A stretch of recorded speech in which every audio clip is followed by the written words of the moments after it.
music on for a little bit, just to kind of get us in the mood, right? Okay, we have at least another 5 minutes. If you guys want to take pictures, you need help, let me know. I did help some other people as well. There's one building I'm going to show you, and that's all to your right up high. So while you're sitting here, kind of just chilling, right? There's a building all the way to your right up high. It's got a yellow onion on top, or yellow dome. In case you didn't bring one or need an extra one, or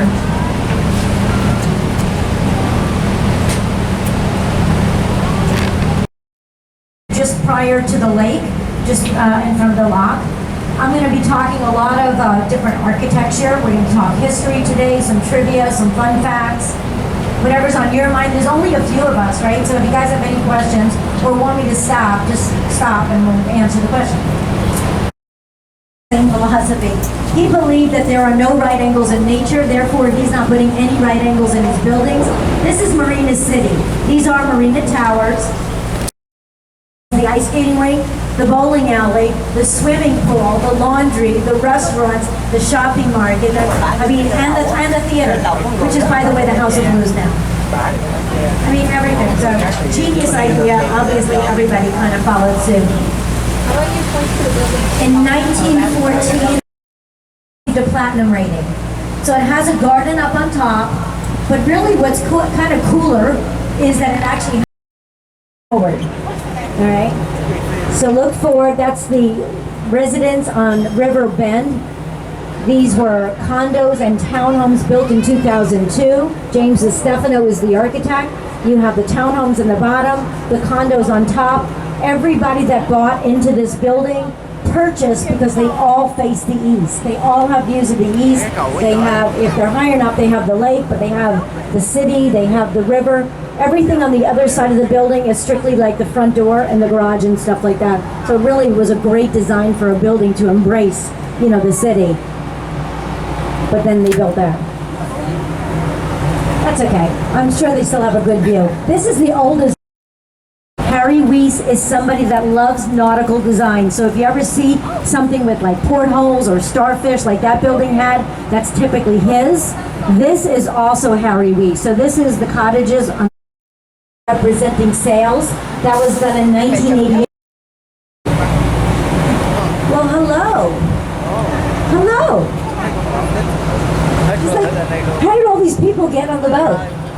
We're going to go back to the right side here. This is the East Bank Club. This was built in the 1970s. Originally, no windows on this side. Gordon and Levin are the architects. That's because they turned their back on the river in the 1970s. They didn't want to be by the river, but they needed a really exclusive fitness club, so they built a fitness club here. Everything you can think about is inside this fitness club, and multiple. So multiple racquetball courts, multiple tennis courts, swimming pools, basketball courts, track, cardio, you name it, everything's in here. Some people that were members here, you probably... So that's Blommer's chocolate, yeah. And so it's amazing, I have to tell you, it smells like that all the time. There's some days more than others, right? So this is the scent that we put out in our city of Chicago. We always smell like chocolate. Yeah, they're just, see where that Salvation Army sign is? It's just like another block up from there, so you're really pretty close to it. Blommer's chocolate. In the winter, it's even better because it smells like hot chocolate when you're walking around. So it makes you feel good that it's like 10 degrees outside, but there's hot chocolate in the air.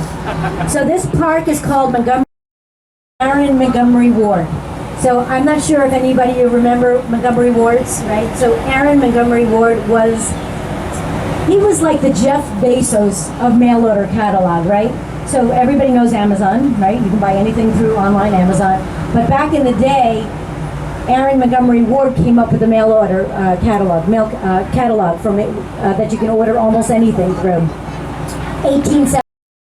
So the Chicago Sun-Times was over there, and they used to bring newspapers back and forth along this bridge.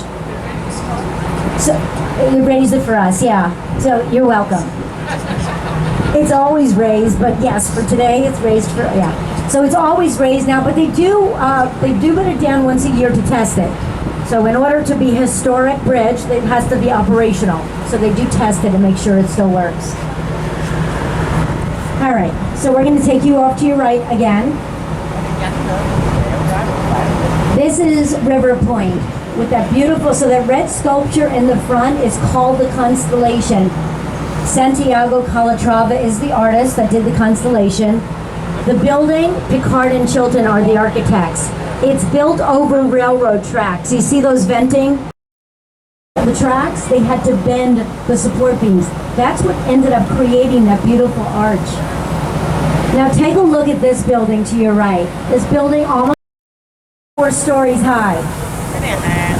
And by the way, as we're passing, we can see our reflection. Where it goes out the 120 feet, we can see our reflection in there. Nobody in that building feels any. 1990, Perkins and Will are the architects. The tall tower had no problem getting into the railroad tracks down below. So everything here, by the way, is all built over railroad tracks. They didn't have any problem. They went right away into the bedrock. It's the style is international style, just kind of a little bit more modern style, but it is still international style. Now you can see some of the trains underneath. This is where Metra and Amtrak either start or end. Over here, come and eat. It's very serene, it's very peaceful. There's a bust there of Pink Tom himself on the right side of the pagoda there.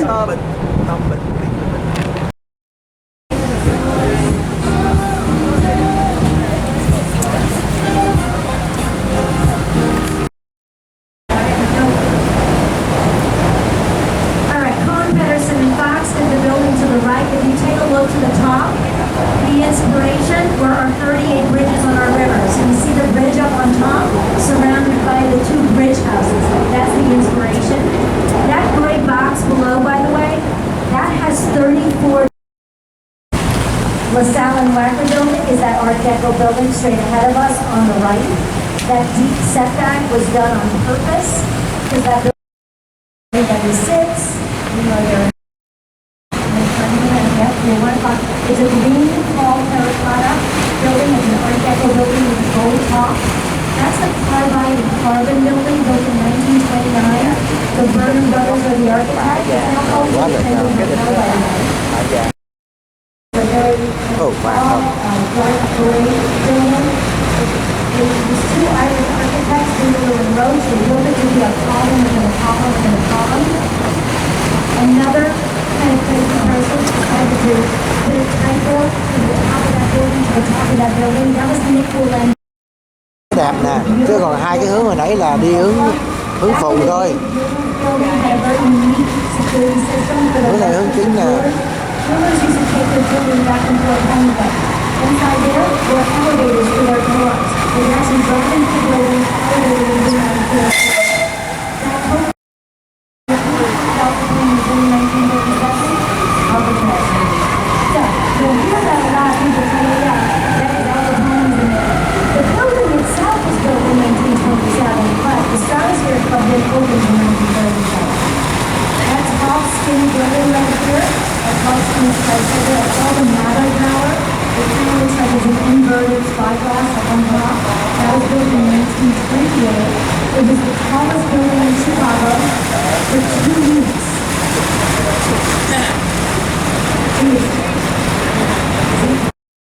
It was built off a landfill. Cái núi xây dựng nó đỉnh cao rồi. Cái là nếu làm thẳng thì thường lắm. cái nhà bên này đây cũng vậy mà thấy nó chỉ ra chỉ. The building directly to our right, that's another. Pretty, it's so beautiful. Yeah.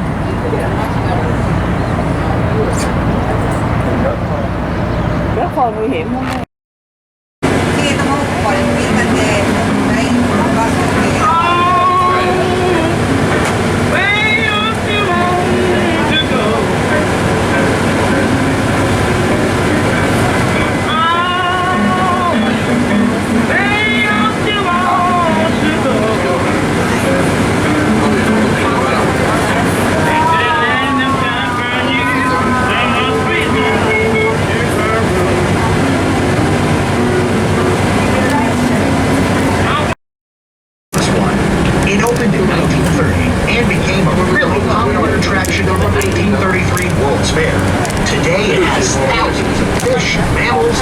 amphibians. I interviewed one of the penguins there. Wait, you did what? I interviewed a penguin and a sea otter. You want to hear the interview? I think everyone on the Làm big bus want to hear cắm that. trại ở đây, nó trại hả? Chơi. So here I am at the Shed Aquarium, talking to Mr. Penguin and Mr. Sea Otter. Mr. Penguin, if I could start with you. Quá người ta ngồi Okay, well, may I ask what type of penguin you are? cá luôn. I'm sorry, this Con cao quá. Wellington is a rockhopper penguin. Thank you, Mr. Sea Otter. Call me Dee. Okay, Sea, could you tell everyone on the big bus a little bit about the Shed Aquarium? Well, I'm proud to say that we're one of the top attractions in Chicago for attendance, with about 2.3 million visitors a year. Come to see me.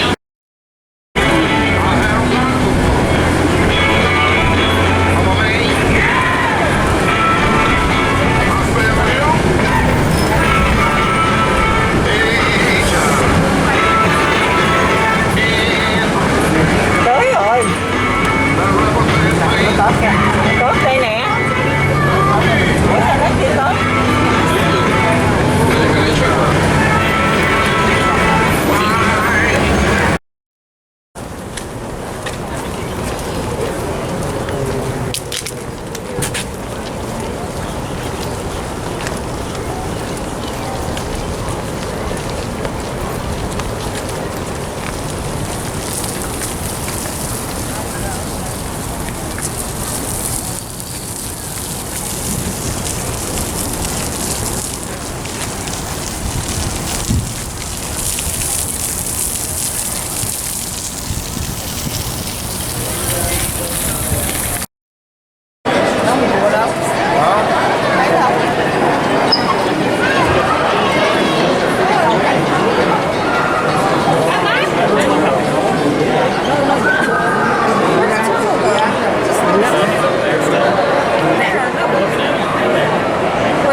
Có thế nào cũng có rắn á.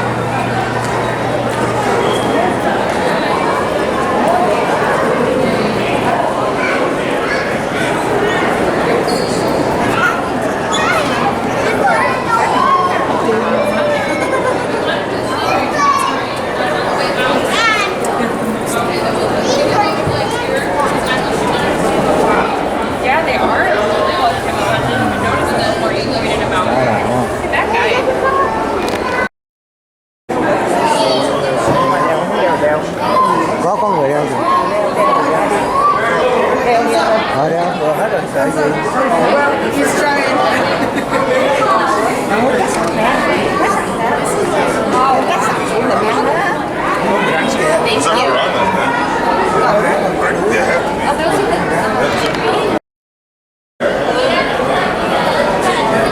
Cá xấu á.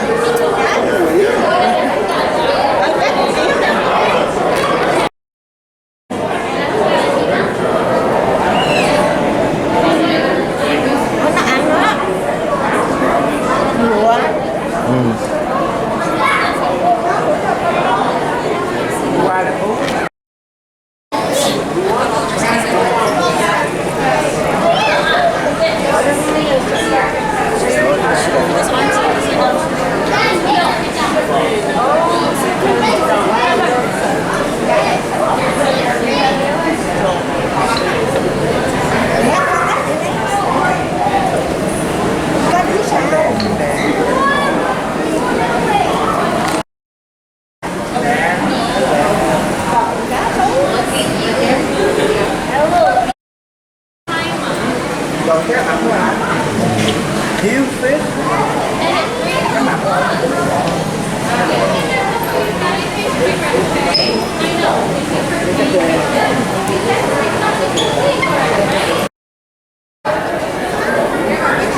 Cái này mình về mình kho tiêu, chiên ca giòn đồ ăn cũng được.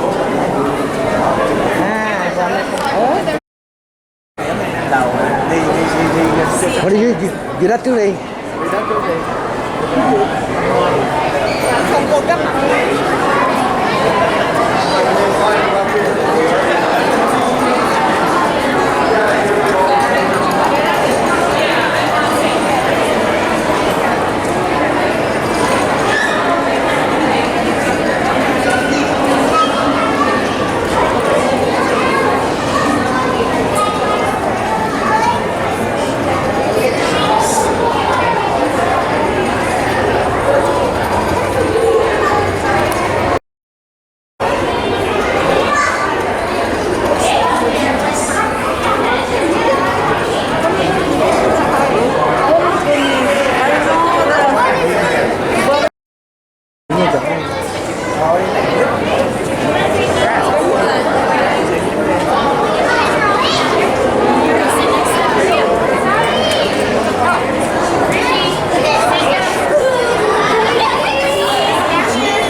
Nó cho mẹ vô rờ kìa.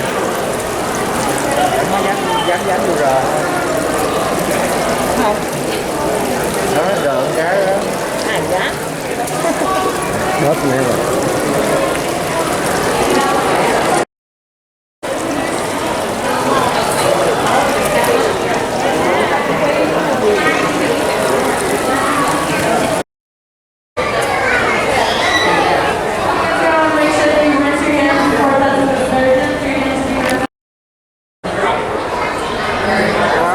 Rất biết rồi.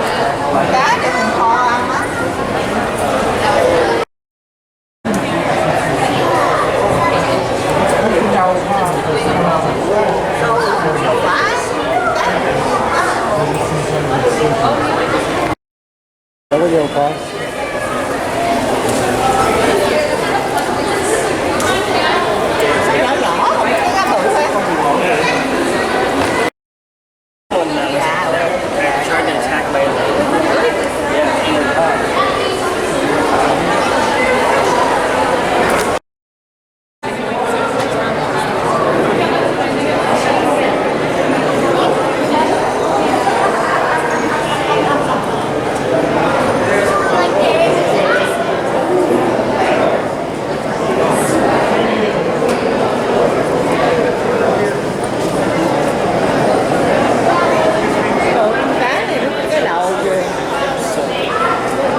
Cái nước á.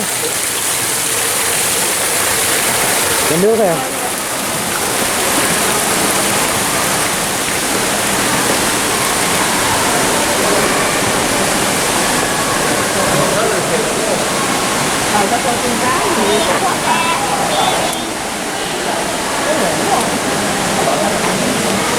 Kim cũng cục thì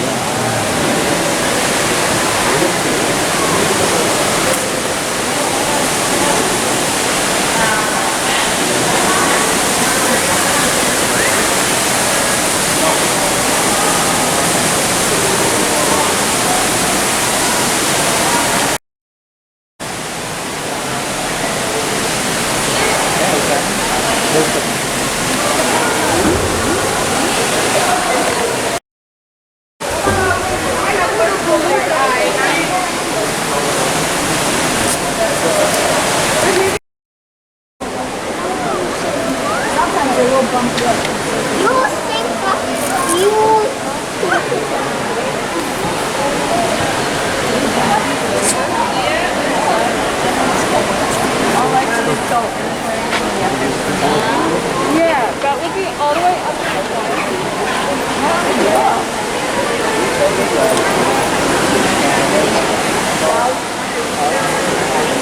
Đường nào nó có biểu. Hỏi nó coi.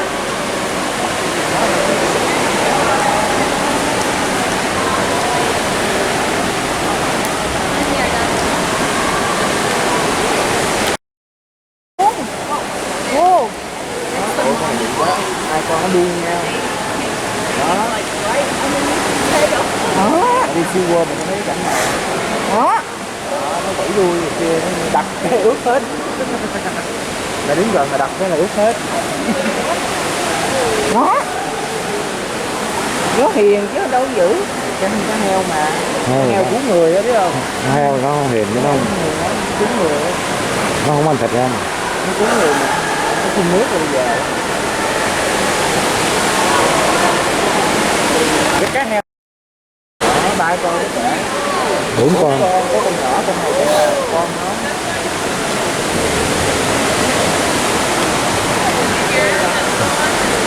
Bốn năm con nè. Nè dưới đất rồi đó kìa. Giờ nó bò dưới đất rồi. Đó nó ra kìa. Nó trắng quá hả? Như cũng một con heo. Mở con. Không biết là ăn. Mới ăn thịt được không ta? Ăn cái nhỏ. Không biết cái không phải mình có ăn thịt được không? Không, trời ơi, lúc cấm. Cái heo nữa. Ở bên Nhật đó là cũng bảo vệ. Tại vì nó tốt quá ha sao? Độ mập quá.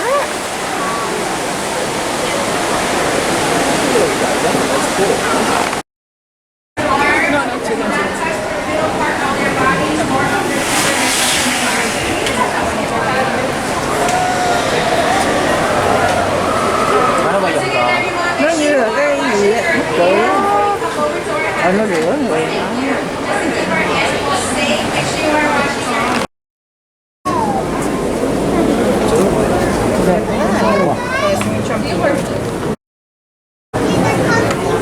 Let's go guys.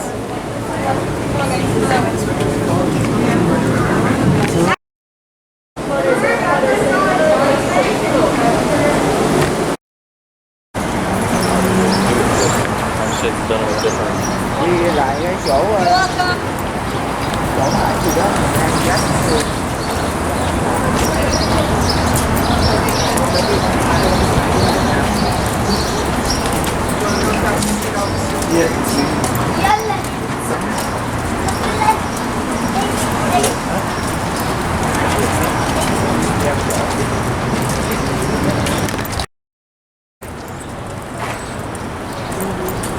Bắc Kinh nè. Như Bắc Kinh nè. thấy thôi bây giờ Ngon. thấy tôi cuốn thì vào À, Không, San Phan mát hơn. đẹp hơn. Francisco đẹp hơn. Hơn nữa. Để chơi cô này không bằng. Mùa này ở đây nóng quá. Không, San Phan bây giờ chắc nóng. nó đi ăn Sợ quá. Nó bán cần sa, hồi nãy nó bán cần sa đó. Mà giống sao mà còn biết sao bớt, còn có sao bớt hả? Có, nhưng mà hệ thống sau đó nó mới phát triển mà không lên. Cái giống nguy hiểm hơn Chicago. Lên kia chắc độ mà không muốn đi tìm cái chỗ mà 12 giá. Bỏ mắt ra.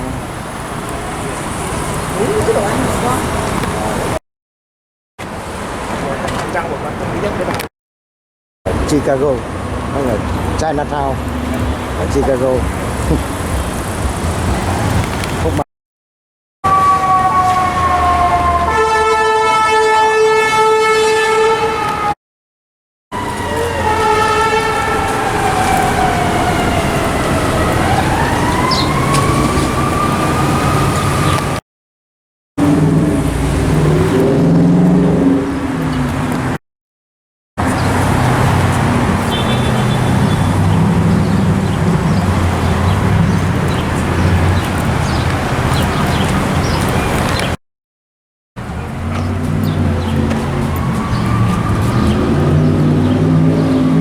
Này về nó phở á.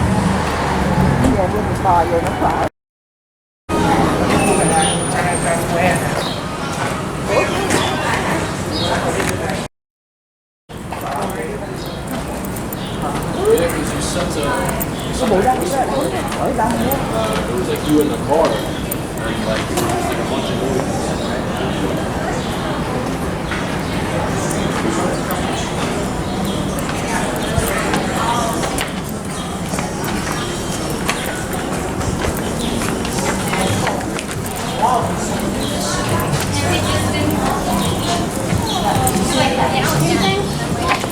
Khu Chinatown ở Chicago.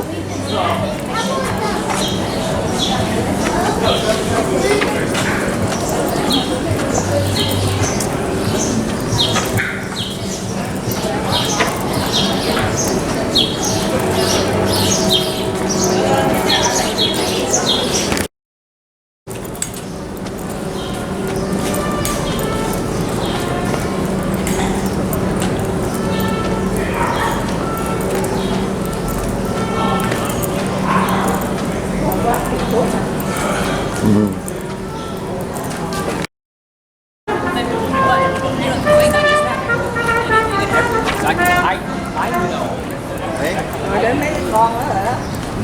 Thấy chưa? Đâu? Hai con giáp à?